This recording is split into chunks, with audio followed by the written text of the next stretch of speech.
Hi booktube, Aaron here, hope you're doing okay. Today I've got a tag for you. I'm going to do the what makes a classic tag, which was created or weaponized by Mark from Book Time with Elvis.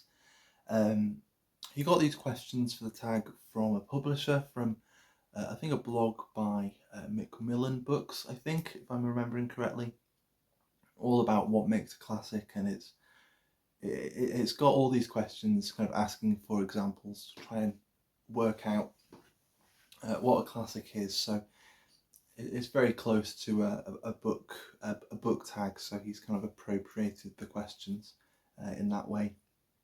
And I was tagged by Alan from Big Hard Books and Classics. And I think before I get into the questions themselves, a few people have tried to kind of broach that initial question of just what makes a classic outright before getting into the meat of the tag. And I suppose like things like longevity and relatability and things like that will go into it, maybe the quality of the writing and things like that. And I was looking at these questions and I was realizing that I suppose in one way it's really directing you towards fiction and maybe even towards, sort of classic literary fiction. So, I mean, I suppose for anyone who's more imaginative than me, you probably could find some great genre examples for these questions. And so if anyone wants to do that, please do that, because that would be really cool. But you'll probably see from me that it's not really that kind of thing. But it also got me thinking then about the difference between what we might call a classic and literature, I suppose, because even the examples of classic works of literature is still gearing you towards fiction in these questions. And so it's leaving out tons of poetry. So a classic German poet like Hölderlin, he's in a Penguin classic, but the questions in this tag aren't really going to direct you towards Hölderlin. If anything else will. Same goes for Andrew Marvell. He's in a Black Penguin classic, and again, isn't really going to fit into this. So Thomas Brown, kind of essayist, he's not going to fit in there either, but he writes about so much, and he's one of those people who I suppose I've heard that it's just the quality of the prose that people love about him, and it's kind of why we refer to literature as literature. It's an example of great writing. And I've got Whitman here, Leaves of Grass, in a modern library classics edition as well. So pretty much all of these say classics on the front or on the side, but the questions here are really geared towards fiction, so these are kind of excluded, which is interesting. I'm not moaning. It's just interesting to see where people's minds go when we use the word classics.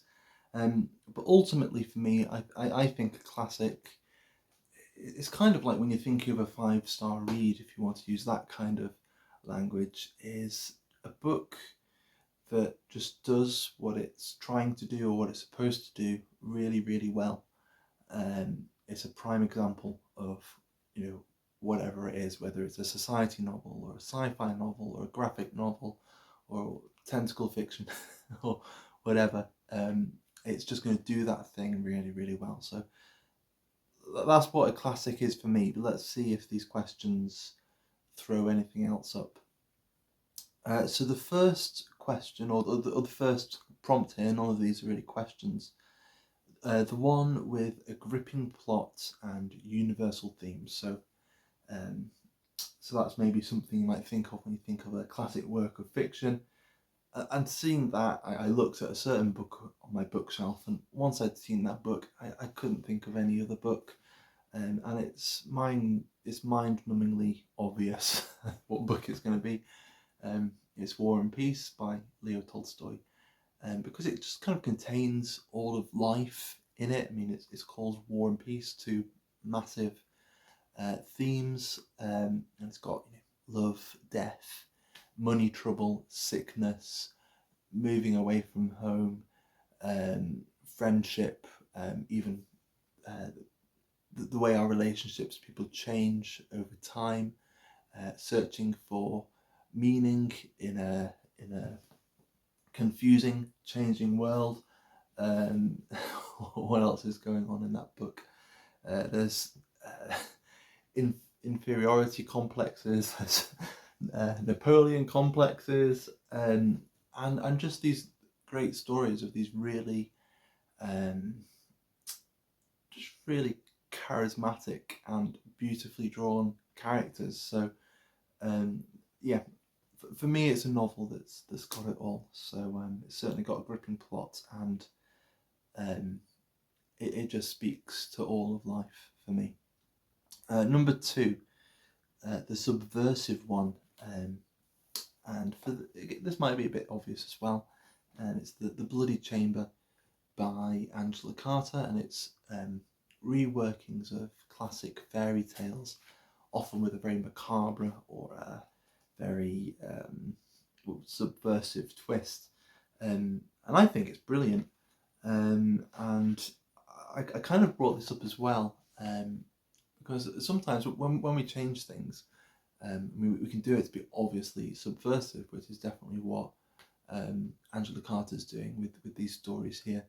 But it also does kind of just speak to the way that in literature and in what we might call a classic, you might expect to see old stories coming up time and time again and then being repurposed, whether the story you're reading is a retelling of an old story or whether it's just elements that are thrown in that are echoing older stories.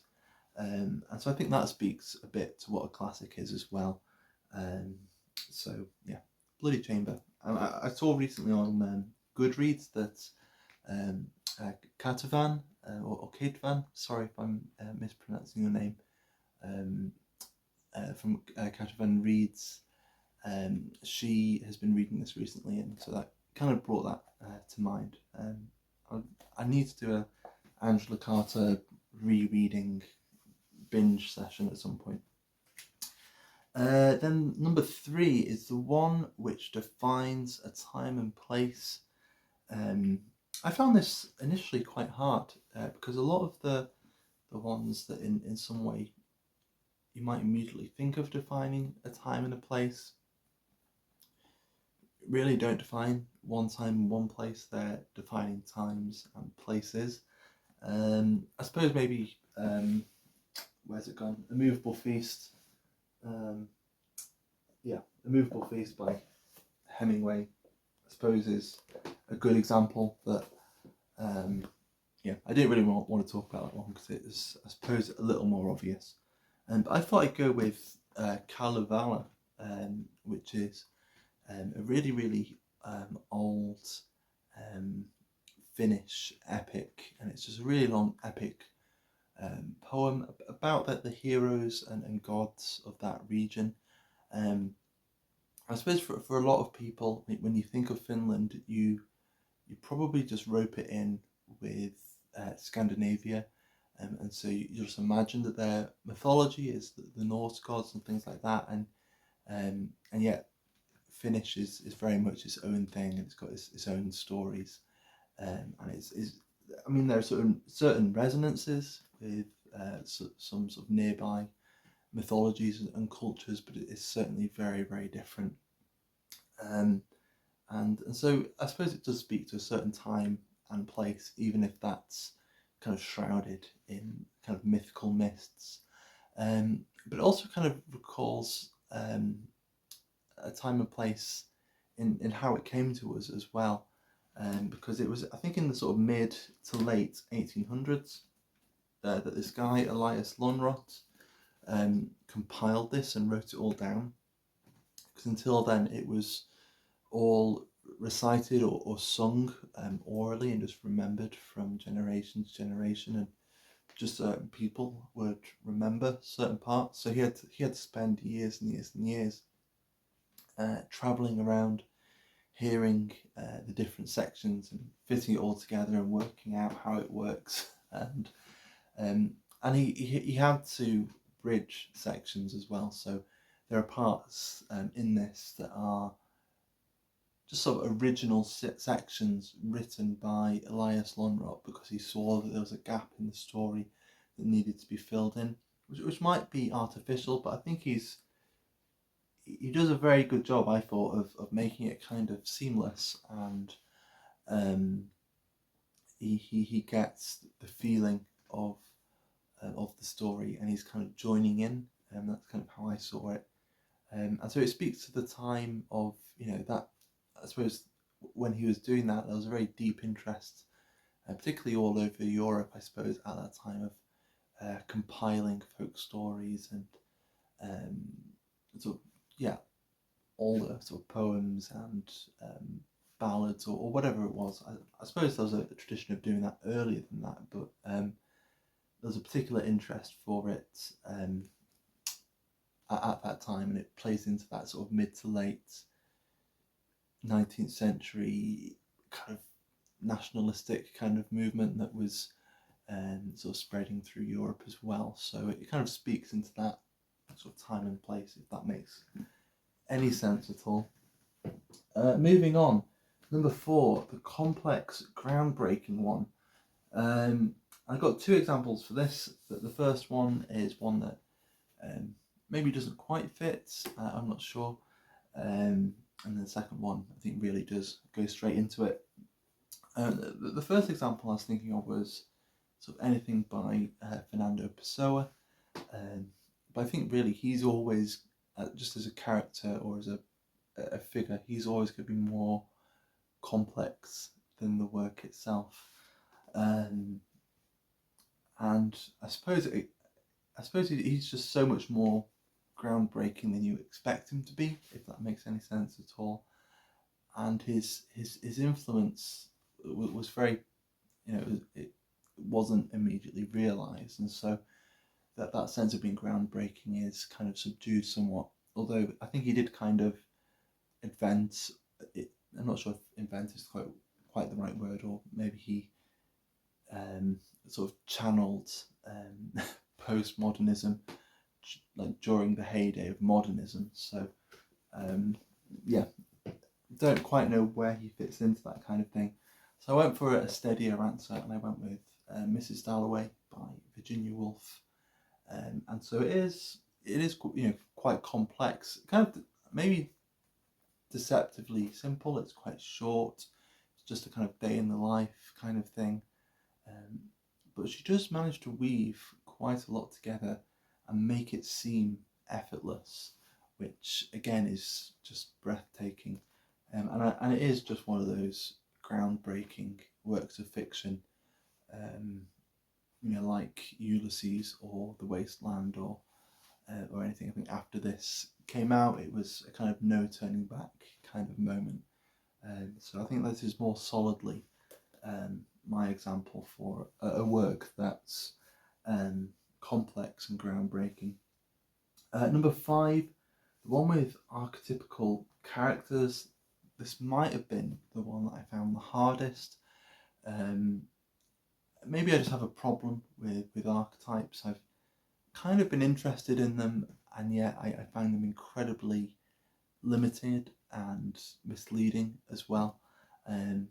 So I kind of settled on the Karamazov brothers, or Brothers Karamazov by Dostoevsky, and I suppose each of the brothers represents a certain way of seeing the world, and certain characters, other characters as well, sort of represent other things. So in a way they're kind of archetypical, but what I quite like about the Brothers Karamazov, at least for me as I was reading it, because a lot of people, the thing people immediately start asking when they read this book is which brother are you most like, and which one's your favourite, and all of those kind of things. And yet the further into it you get, at least for me, I found there were little bits of each of them inside me, and just that kind of realisation that none of us are that neat, that we kind of contradict ourselves. So suppose we had Whitman and Pessoa who kind of shown up earlier, and so there's something of both of those two in there. And been reading Proust recently, and there's a lot of stuff in Proust about how we change over time, and so therefore we're not one person, we're multiple people as we move through our lives. So yeah, it's kind of archetypical, but also maybe helps you realise that, I don't know, things aren't quite as simple as that. Although maybe archetypes help show you that there are different sides to your personality. So maybe I'm just trying to be contentious for no reason. Number 6, the one that's a complete one-off. Borges, again, a kind of no surprises answer for me, I suppose. There are lots of people who are influenced by Borges, probably people who have tried to be Borges, but no one quite pulls it off like Borges. And there may be a couple of other prompts I could have used Borges for, but I think I'd go with this one just because he is just so he's just of his own. He's in his own world, and his world is so big and all encompassing and so fun as well. He's one of the authors I have the most fun with. And yeah, Umberto Eco and Italo Calvino and countless other writers are really inspired by him. But yeah, he's the real thing for me. Number 7, the one where you're all the one. What have I just misread this one? The one we quote all the time. I think a lot of the examples for this one have been Shakespeare so far, or maybe the initial one by Macmillan was Shakespeare.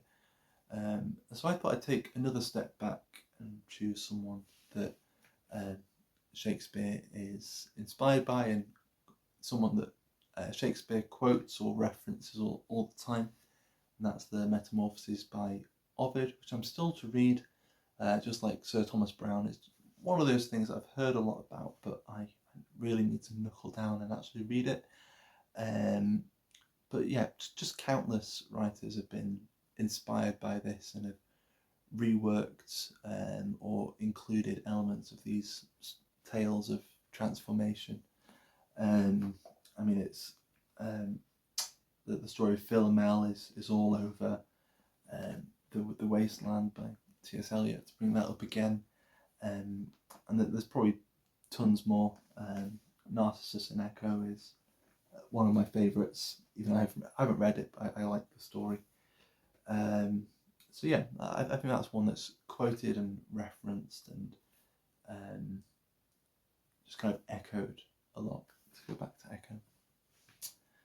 And then the last one, number 8, the rediscovered classic, or the book you believe should be a classic in the future. I didn't really go into the rediscovered classic side of things. Instead, I've just got 3 examples of books that I think probably will be, or at least I hope will be, classics in the future. This is one I haven't even read yet, but just because of the kind of cultural phenomenon that this book is, I imagine it just has to be eventually published as a Penguin classic if it hasn't been already, and that's The Secret History by Donna Tartt. And like Ovid and like Sir Thomas Browne, I need to knuckle down and get to Donna Tartt at some point. Got the Goldfinch as well, I need to get to that. The Luminaries by Eleanor Catton. I can be a bit cynical, at least to myself, about book prizes, and I often need to leave it at least a year or two before reading a book that's been longlisted or has won a book prize. I think I'm just immediately distrustful of hype. So, like when I was a teenager, I would be very distrustful of the music that my friends would be listening to, and maybe a couple of years later I'll start listening to it and I'll realise it was actually really good. But yeah, this is one that I read and just realised it's brilliant. It kind of feels like a Victorian novel, but it's also very different to a Victorian novel. And I think part of the notability of this book is just how different to any other book you might read this is. And yeah, how different to what it's referencing it is, but also how different to what other prize-winning books I kind of like as well. It's very much its own thing, and yeah, it might be remembered for that. Who knows? And then this is just one that again it feels very Victorian, but it definitely isn't Victorian as well. And that's Oscar and Lucinda by Peter Carey. And this is a book I hadn't really heard of at all until starting watching booktube videos, and it was really mainly through Jason from All Blues Chapter and Verse that I was kind of clued into the existence of this book, and I read it he did a read along of this book. I really loved it. It's just a beautifully written book. It's a beautiful and tragic story, kind of like War and Peace. It's just got so much of real life in it. Like the Luminaries, it's got that Victorian feel, and yet there's something very fresh and individualistic to the way it's written as well. So just a brilliant book that I hope will be remembered as a classic. And I think this won the Booker. Yeah, this won the Booker Prize as well, like the Luminaries. And I read this like 20 or 30 years after it won the Booker, so it took me a while to get to that one. And there we go. That's all of the prompts for what makes a classic.